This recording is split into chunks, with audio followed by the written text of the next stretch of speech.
Can you beat Persona 3 without attacking? Sounds near impossible, right? But actually, you'd be dead wrong about that. See, the question doesn't propose that everyone accessible in the game ceases fire.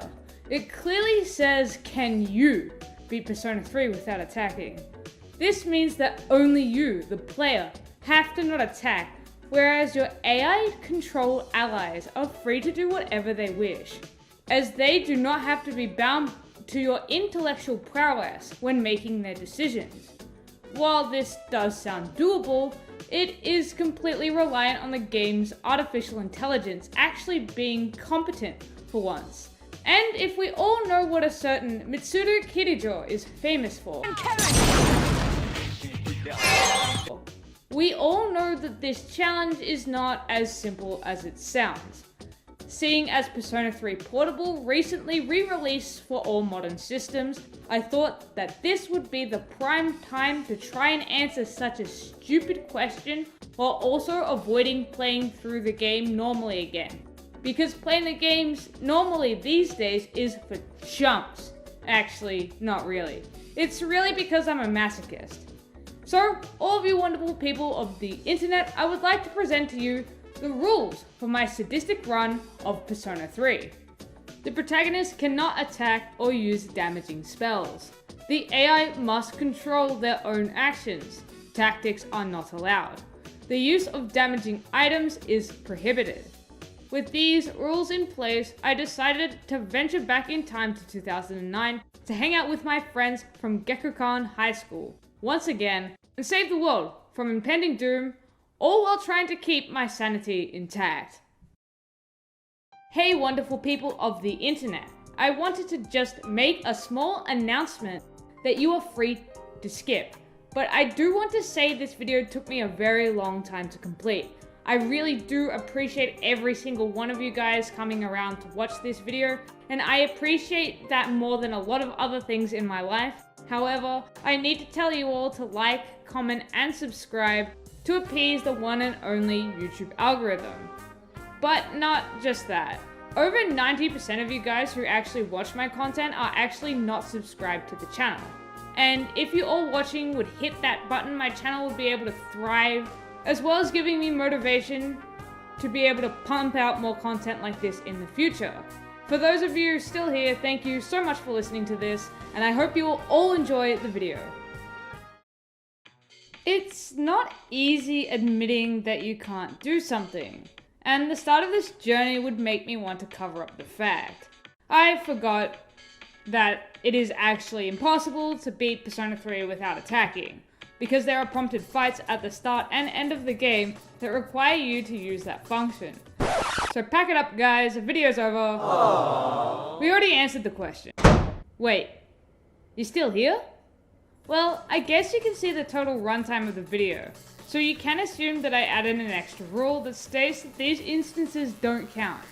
Thus, we can proceed to charge headfirst into mayhem. Initially, I believed that this was actually going to be quite trivial, as I naively thought that the AI in this game would actually be able to pretty naturally triumph over enemies in this game, and early signs indicated that this would be true. Aside from Yukari missing an ungodly amount of times, they seemed to know the 101 of beating the shadows into the dirt, so that I could cruise through the game, but it's Persona 3. Therefore, this game is going to find a way for me to get frustrated, and you can bet your ass that these sorry excuses for allies faltered when we finally encountered a sub-boss. The Venus Eagle would be the first of many fights when these AIs would show their true colors. And just, please Yukari, stop casting Garu on them. They're immune, but you can hit them with your bow and knock these bloody dumb birds down if you can even hit them in the first place. Yeah, this was going to be a very long and draining run. I got lucky this fight because not only could my allies be stupid, but the AI could also play that game And they just decided they, for some reason, wouldn't decimate Junpei with Garu skills, instead using them on Yukari, so we were able to breeze past those suckers. The next fight against the trio of dancing hands went basically exactly the same, because they had their chance to wipe out Yukari by spamming their zero skills on her. But they just decided that casting Bufu was ultimately a better way to spend their time. So it's as if they handed me their lives on a silver platter. Now I gotta say, the Rampage drive was much of the same. It wasn't that difficult, especially because I had access to healing skills. So it was just all about dealing damage, healing damage, and patiently waiting for the AI to slowly chip away at the boss. It was at this point I realized that this run was basically going to boil down to a couple of major things: grinding and RNG. Obviously I had to keep up with the levels or I was going to falter, as well as cross my fingers that the enemies aren't smart enough to know what they need to do in order to claim victory. I also quickly learned that this pattern would basically be the entire game, which pained me because it really doesn't make for great storytelling. Where is the suspense? The action, the drama, the romance? Well, that was all actually in the main story, which as you can see I was pressing the X button as fast as, because I've played this game before, and the only really important thing is making sure that I know it's not Junpei Iori, ace detective, it's Stupei Iori, ace defective. So, to save myself from dying while writing this script, and from you, the viewer, from just hearing me repeat myself over about whichever sub-boss I managed to do enough damage to, with whatever character, I'm going to tell you all the real meat of the journey, the bosses. The 9th of May couldn't have come sooner, and as we discussed before, the part of Tartarus leading into it was quite easy. In fact, it was way too easy. At this point in the run, I was looking for some, or better yet, any kind of challenge, because I didn't sign up just to watch our future AI overlords make these decisions, and luckily for me, the game would go on to grant my wish. Up until this point, the game had been very simple. However, what I failed to mention before is that while it had been easy to thwart all those who opposed me, the time it took to complete them was so painstakingly long that I reckon I aged around 20 million years, because that just clearly isn't enough to be doing every turn Mr. Ace Defective. Due to this boss having 2 minions that you have to defeat as well, and not having access to 3 party members yet, I thought that this fight was doomed, because my allies were clearly doing jack all damage, and the animations were taking forever, because Yukari wouldn't stop casting Garu, which I really wish you would cease doing because it was wasting my precious seconds that were a limited resource, which were also important. But this emotional train of thought would soon cease. The timer actually didn't really matter, even though the seconds inched closer to the 2-minute mark. It turns out that was more than enough time to watch these two just casually tiptoe through the tulips and send the shadow back to the Shadow Realm. After the defeat of this boss, I was really wondering to myself, was this really even a challenge run at this point? Did I really need to be present in these situations anymore? It seemed like this was just going to be the way that the game played, as long as I kept up with leveling. However, everything was about to change. This is where the game would start to realize that it might be easier to thwart me than it initially thought. Things from here on out only got tougher, which confused the absolute hell out of me, because in my head it didn't make any sense initially that gaining an extra source of damage would make things more difficult. It took a while, but I came to realize one simple thing. The enemy's AI was learning, and they were learning at a hell of a faster rate than mine were, which had to call for some human intervention. I had determined that there had to be some way for me to lower the newfound difficulty of the challenge, and the 8th of June would provide me with just the tool I needed, while also letting me tackle the next bosses in my journey, the Emperor and Empress. For story-related reasons, one of my only 3 available allies at this point, Yukari, had abandoned us for this fight, which originally made it seem as though that the fight would be difficult. However, this wasn't exactly all true. While this fight was quite troublesome, as these 2 shadows could change their affinities so that they could be immune to whatever damage Junpei and Akihiko wanted to throw at them, it seemed that Junpei had the power of the Guts Sword on his side, and RNG's permitted him to keep on landing all of the criticals in the world.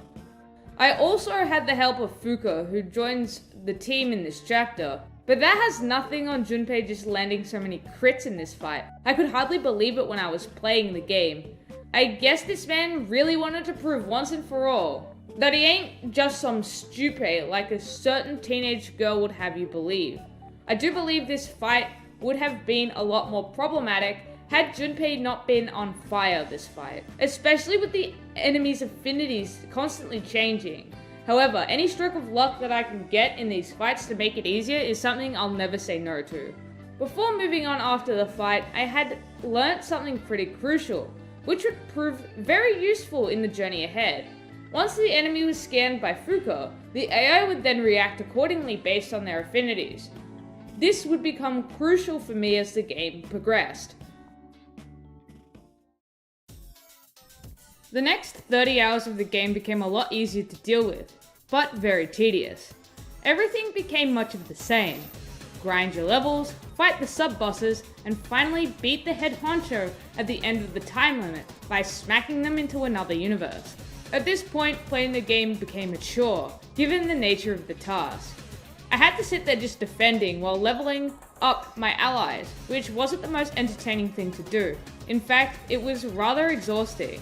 Nothing during this point in the game ever posed a real challenge to me, which I was insanely disappointed about, and it's all because of the addition of Fuka with her damn scanning skill. I began to think about changing the rules to not be able to use that, but then I remembered that without it, I'd be a sitting duck waiting to succumb to the AI that was learning at a faster rate than my allies. This whole time I felt like a parent just holding their child's hand, pointing them in the right direction so that they could go on and succeed for themselves, and this bored the ever-loving crap out of me. Luckily though, I was able to just blast out whatever music I wanted to listen to while playing the game, so it wasn't all bad, but the worst thing was the thought that plagued my head while all of this was happening. How the hell do I write about this? Everything for me went a bit too smoothly for something that was intended to be difficult. The Hierophant gone, lovers smacked, Chariot and Justice cracked, Hermit thwacked, Fortune and Strength whacked, Takaya Sakaki and Jin Shirato thrashed, Hanged Man lashed, and finally Chidori Yoshino was the absolute easiest out of all of them, so you can bet that she got her ass handed back to her on a silver platter. The only thing that was even remotely difficult during this period of time was choosing which allies to level up, as I didn't know which ones would prove the most useful in my journey given that only the AI could control them. I did eventually land on the decision that utilizing Ken, Koromaru, Akihiko, and Aegis would have the best outcomes in a multitude of situations, to which these 4 never disappointed. Fusing the right persona also was never too difficult, except for the fact that I couldn't just choose which skills it would inherit. But luckily I could just cycle through the fusion enough and have what I wanted to appear eventually, even if sometimes this process would take 10 minutes. At this point, because of the way things had been, I had become way too comfortable and presumed that the last few bosses would too prove no real challenge, as climbing the last floors of Tartarus were also just as straightforward as the others. However, the game had other plans for me. When I approached Jin again, I initially thought that because I had beaten him easily previously, I could do it again. The game knew my naivety was showing and took full advantage of it. So much so that it even let me believe that victory was in my grasp, but swiftly handed my first death of the run by exploiting my current persona's trumpeter weakness to fire. I was broken, shattered, and speechless. How the ever-loving fuck did I get my first death so late in the game, and why the hell did I let it happen? I knew full well going into this fight that I was weak to fire, but I had convinced myself that the AI weren't smart enough to be able to capitalize off of it. But this one was a different breed of AI. Going into the fight again, I had to be cautious of this, and luckily for me, this time, he decided that targeting the weaknesses of my allies was better, except for the fact that it entirely came down to whether or not Ken would be able to be hit with Mamudo, which he was weak to, and that had me on the very edge of my seat. Every turn hoping that I wouldn't succumb to the darkness each time the spell was cast. I got so unbelievably lucky that Ken managed to dodge enough times to be able to take him out. I still honestly can't believe it. But even though the RNG gods had taken pity on me, I still had 2 titans to get through. Did I say titan? I mean, this basically went like every other boss, but he was just doing slightly more damage. The fact that he had a strong almighty attack wasn't the greatest, however I had the items and the healing abilities to be able to essentially soak damage infinitely until he eventually felt defeat. It's taken around 40 hours of pain and suffering, but here we are at the final boss. I knew that out of everything, this would be the most frustrating part of the run without a doubt, because not only do you have to kill this thing once, you have to do it again another 12 times without dying in the process. Classic 2000s JRPG final bosses. No saves when you finally push past a certain part of the fight, so if you die you can kiss a good solid chunk of your life goodbye. At this point in the run, I wanted 2 things. The first, obviously, was to beat the game, because by this point, I wanted to throw my PS5 out the window. And the second thing was to show this asshole of a boss that he can in fact be killed by me just refusing to even make contact with him once. This was the best and worst fight I had in the game simultaneously, because at the start, Nyx presented me themselves on the silver platter, basically asking to be killed. It was insane how well my allies were absolutely decimating this so-called difficult titan, while avoiding death because my naive mind was clueless, and I initially thought that this would prove no challenge as I had simply forgotten about when I had encountered this boss fight in the past, but then we made it up to the Death Arcana. Now, the Death Arcana is where the true fight against Nyx begins, which almost made my mind collapse, because this is when the AI turned into the equivalent of a 7-year-old saying that they're a pro at Fortnite. They were absolutely sure that they knew exactly how to handle this boss, and it drove me clinically insane. The ability Moonless Gown was the only thing that would stand between me and my goal, as this ability reflects all damage done, as well as dealing more back. As you can imagine, the AI just kept on attacking it on repeat, never learning that during this phase, they would simply die on contact. Luckily though, it seemed as those things would be okay as Akihiko and Koromaru were attacking with their forms of magic damage, which they were both immune to. That is, until I found out this absolutely bloody disgusting excuse for an entity in a video game had freaking electric break, as well as fire break. So both Akihiko and Koromaru started killing themselves, which resulted in a few choice words screamed in a very thick Australian accent at the screen. I couldn't change tactics, nor could I tell them to defend themselves, so I had to play with Lady Luck, to hope that this bloody boss wouldn't have smarter AI than my allies, so I had to really conserve who I use revival beads on. After a while of playing revival roulette and swearing at the screen like I had lost every bit of my sanity, I had finally done it. The boss had fallen to the last attack and had finally been slain. The run was over, and I had proven that the game could be beaten without attacking. It was certainly a long, over 40-hour journey of grinding, but I got there in the end and managed to beat Persona 3 without attacking. Well, for the most part. There are a couple of sections in the game where you are required to do damage to progress the story, but if you disregard them, the game can be completed without the need for that function. Is it difficult? Well, actually not particularly in terms of game sense. However, you have to have a lot of mental fortitude to be able to force yourself to deal with what these stinky AI want to do for however long it takes you to complete the game like this.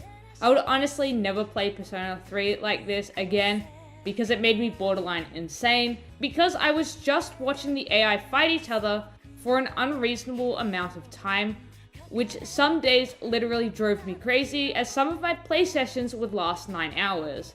I am glad that I was able to push through it to make this video, and I hope in the end that you were able to find some entertainment in my struggles. So if you were, I do hope you click that like button, subscribe for future videos like this, as well as comment telling me what you think of the challenge. Now, with that all being said and done, my name is Resident Unleashed, the resident who can't wait for the next video game challenge project, and will unleash that out into the world very soon, and I'll catch you all next time.